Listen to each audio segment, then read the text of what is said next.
and all of a sudden, we were quiet. Everything that made sense suddenly didn't anymore.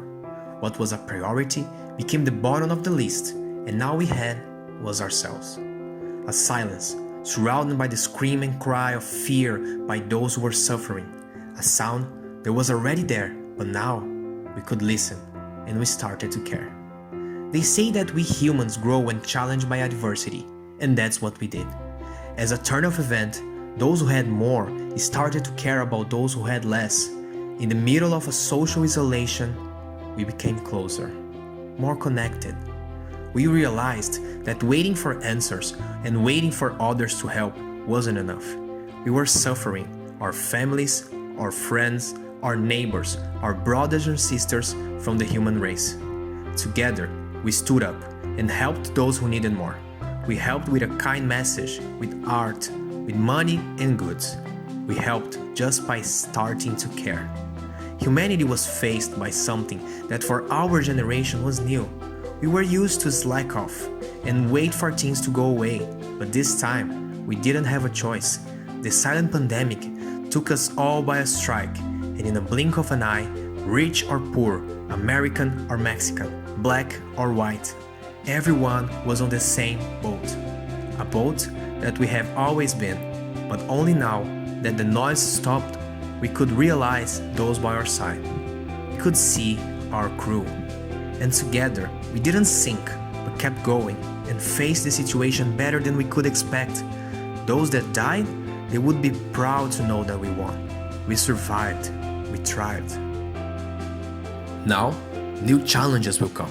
An economic crisis will turn our world upside down. However, should we be afraid? Should we wait for the powerful to give us the answers? Should we wait for them to solve it all? Are we going to let the noise make us deaf again?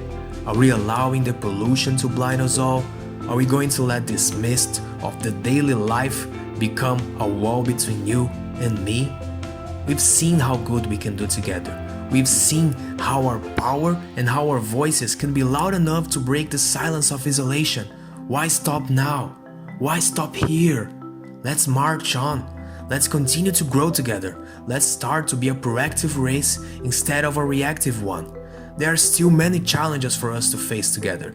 Challenges that are around for much longer than a pandemic. Our quarantine family still needs our help.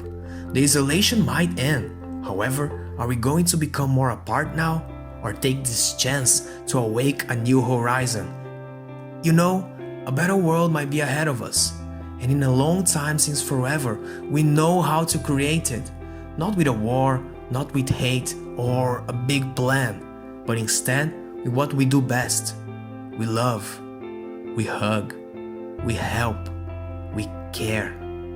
Everything can go back to normal now, but why should it?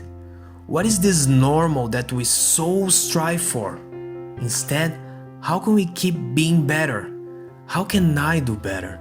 How can you? Second chances are rare, but what if we have one now? How much more do we need to lose to realize how much we can win?